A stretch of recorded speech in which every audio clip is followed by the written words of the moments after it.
Well, this one was a long one in the making. I ran the numbers, and it's taken me 88 days before actually writing a full script.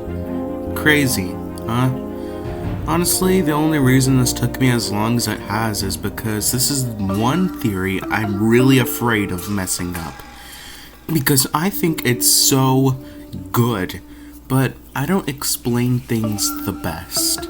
Sometimes I completely fumble the bag, which is why I've been procrastinating on actually writing the script. But now I realize that I should just do this. I'm pretty sure once I get this done, I'll be extremely proud of it. Alright, now prepare for one of my best theories yet.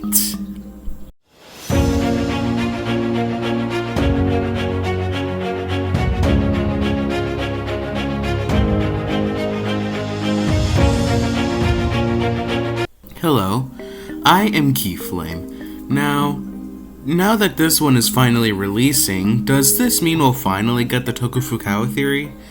I mean, since that one was promised 84 days ago? Possibly. At the moment, there are other theories I'm focusing on, like the Amazing Digital Circus theory for an example, but I promise to get that one out as quickly as I can. Anyways, let's get on to the theory. So, no, this won't be another the tickets were rigged theory.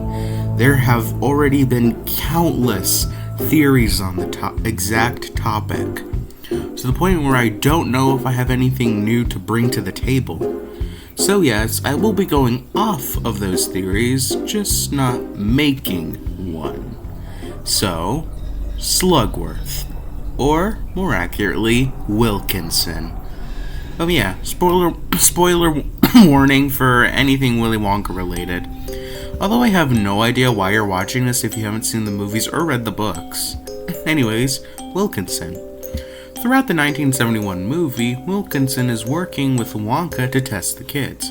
Before they even entered the factory, Wilkinson pretended to be Slugworth, a rival of Wonka. The real Slugworth really wanted Wonka's secrets, and it got so bad that Wonka closed down his factory. I know other chocolate factories are also to blame, but Slugworth was stated to be the worst of them all. So, yeah, Wilkinson pretends to be Slugworth. Why? So he can test the kids, to see if they'll steal the everlasting gobstoppers from Wonka for Slugworth. And of course, the only one who doesn't even steal the gobstopper or lie about it is Charlie. Which of course means he gets the factor as everyone lives happily ever after. But something seems off, doesn't it? But what? Oh, I got it! If everyone knows the person Slugworth, why wouldn't anyone tell it's not even Slugworth? Because Wilkinson and Slugworth have to look different, since they are different people. But how does no one bring up the fact that they look different? And Wilkinson says he pretends to be Slugworth, so they are confirmed to be different people. So what's going on? Well, there are two things that could theoretically make sense. Either Wilkinson was Slugworth the whole time, or Wonka killed Slugworth so Wilkinson could replace him. I'm leaning towards the latter because they established that Wilkinson was technically a different person. But if that was the case, then could Wonka have established his Slugworth's company to begin with? Like, maybe he foresaw the chocolate companies would send in spies, so in advance he created Slugworth, a company he would use to cause his own factory to close, so it could lead to him using Wilkinson as part of his plan. But wouldn't it be easier to just have one person play the role of Slugworth over the years if that was the case? Also keep in mind that I don't consider Wonka canon. I more so consider it the Wicked for Willy Wonka, a non-canon, fun interpretation of the origins of a beloved character. So keep that in mind. But yes, for Wonka it makes more sense for him to have one person play the role over the years. And I think there are two separate people because Wilkinson said that he is different from Slugworth. So, what happened? Well, I think I have the answer. I'll word it like a little story. So when Wonka created Slugworth, he got a man named Slugworth to play the role, and possibly named the company after him. And he asked him to play the role of the big bad guy that caused Wonka's factory to close down. But eventually, he got tired of playing this role, of being a bad guy. So he rebels against Wonka and threatens to reveal the truth to the world. So he's killed, as Wilkinson replaces him and plays the role of Slugworth. But something still feels off about this. If this was the case, how did Wonka get into contact with Wilkinson if he never left the factory? And how does he look so similar to Slugworth that no one can tell the difference? And also, how does he meet the Oompa Loompas if he never left the factory? And how are they specifically so morally good and pure? And who the hell is that tinkerer at the front of the factory? The truth behind Willy Wonka and this whole chocolate factory is that he created life. Wilkinson looks like Slugworth because he was made to replicate him. The Oompa Loompas are so bizarrely pure because they were made to be so. And the reason why Mrs. TV doesn't know about Loompa is because it doesn't really exist in the outside world. It could potentially exist within the factory itself. Who knows? And it's very likely that the Tinkerer is also another being Wonka brought to life. But how could Wonka possibly have the means to even accomplish this? I think Wonka is in control of the entire world. Okay, wow, that was a claim, but there is evidence. Someone straight up invents a machine to specifically locate where the golden tickets are, and it tells the people that it's cheating. Like, Wonka is in a position of power where he has some influence on the world of technology, which could also explain why he even has Wonka vision. Why would some chocolate factory even have that? Yes, it's made to deliver chocolate, but that's really advanced technology. Also, this helps to support the theory that this isn't just some chocolate factory. It's filled with lots of businesses, including the infamous Slugworth. It likely contains Loompa Land as well, and several technology companies as well. And hell, perhaps he made deals with the world's governments to give him power over every business, which explains how Wilkinson was able to find the kids so quickly and efficiently. It's because Wonka has the means to specifically locate them.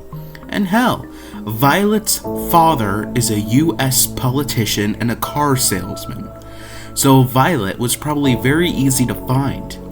And the government probably agreed to this because he was able to create life, and therefore had the means to be of great service to them.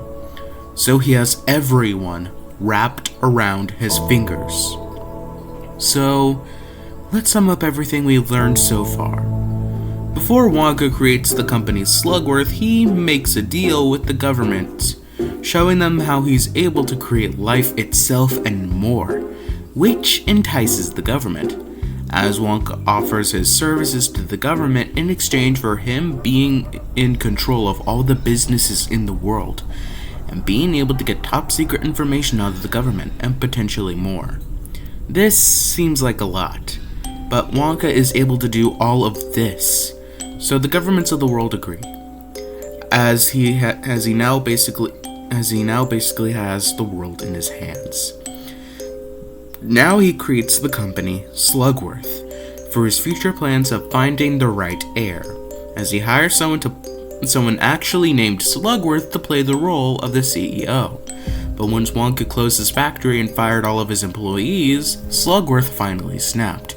He no longer wanted to play the role of the bad guy, so he rebels against Wonka as he's killed for his betrayal. And then Wonka proceeds to create the Slugworth replica Wilkinson to take his place. He also creates Loompa Land within the factory, as he also creates the Oompa Loompas to replace his employees, as he takes them away from the supposed dangerous predators on Loompa Land to work in his factory. And then, he also creates the Tinkerer to just guard the gates of the factory. And then he uses the government's power to specifically locate the whereabouts of the 5 children, as he rigs the tickets to go to specifically to them, as he sends Wilkinson to their specific locations to test them. And that's basically the theory. But don't think this is the end, because there is one more thing I realized. Something that unlocks the secret of this entire movie. Get ready for the absolute darkness of this segment. There's something suspicious about all of this. I mean, how did Wonka create life exactly? Was it something that had to do with technology? Or was it something else? I think Willy Wonka assumed the role of God. Oh my god. Oh god. No. Have I lost it? No. I don't mean he actually became a 10th dimensional ruler of the multiverse. What I actually mean is that he somehow got magic, and with it, is doing the job of God, without actually being God. How exactly? Well, let's take another look at the Oompa Loompas. Notice how they're so insanely good that it's almost unnatural. It's because they fill in the role of the angels, God's pure and beloved servants. And the Tinkerer, guarding the gates to the factory? He represents the angels guarding the Garden of Eden with the fire sword. And speaking of the garden, the first stop on Wonka's tour of the factory could represent the Garden of Eden. And the furnace Veruca falls into, it's a real possibility it's a gateway to hell. And the factory is heaven itself. And even the kids support this theory. Veruca represents greed and wrath, Augustus represents gluttony, Mike represents sloth, Violet represents pride and envy, but what about lust? Well, lust seems a little weird to place onto kids, but Charlie seems to fit the bill the most for the love of his family. However, that's a bit of a stretch. But wait, if Wonka is God, then what does that make Charlie? Ladies and gentlemen, Charlie is none other than Jesus Christ himself, the heir to Wonka's factory, which is heaven. And this gives more reason as to why the ticket hunt even started. Wonka didn't just use it to find an heir, he used it to see the outside world for what it truly was. Hell. As people go crazy over these tickets. Hell, even a woman named Mrs. Curtis is willing to let her husband die at the hands of ransomers so she can keep the tickets. He's doing this to weed out the sinners of the world and the pure. And this gives more context as to why he wanted all that stuff from the government. It's not just enough power to spy on these kids. It's also to get enough resources to create a working civilization in the factory itself. To get food, technology, clothes, everything. The Wonka is becoming a home for the good, as Charlie, his family, Wonka, Wilkinson, the Oompa Loompas, and the Tinkerer are the residents for now, until they find more good souls. Souls who deserve to live in paradise. And ladies and gentlemen, this means the outside world represents hell itself. Also, when looking it up, Charlie is supposed to represent all that is good and pure in the world. And who is more famous for being pure and good than Jesus Christ? But if Jesus is God's son, then... Oh my god. Another realization just hit me. No, seriously, this whole thing was supposed to end here. But I realized something. Charlie's dad is Willy Wonka. hold on, stop, wait. First, Charlie is 11 years old in the film, and Wonka hadn't left the factory when it closed. Of course, until he finally came out on the day of the tour. But that's 13 years. At the time Charlie was born, Wonka had already been in the factory for 2 years. So how does this work? Hell, is there even actual evidence to support this? Well, yes. They both share blue eyes. But that's common, ain't it? I actually don't really know too much about eye colors itself, so if you can leave it down in the comments below about if blue eyes are rare when it comes to like passing it down through the generations or whatever, that's appreciated. Also, I'm not even an expert with genetics, so who even knows that this actually works? But I'll definitely make a part 2 delving into this a lot more, so look out for that. And that is the Willy Wonka theory that took me 88 days to even get to writing. Hopefully it was worth the wait. Oh, and also, know that my goal is to watch every Wonka movie and make theories on each film. So far I've only rewatched this film, and honestly I haven't exactly rewatched Wonka yet after seeing it in theaters. But the one I'm actually worried about is the Tim Burton movie. I know that will definitely be complex as hell and it'll make me go insane. So hopefully you guys can't wait to see me and my autistic brain suffer. So, what do you guys think of my theory? Leave your thoughts on and opinions on it down below.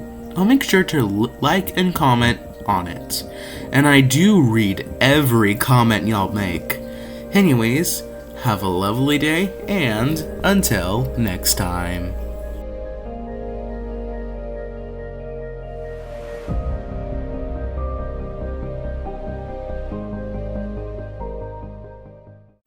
Also, YouTube shout out goes to Mac Does It.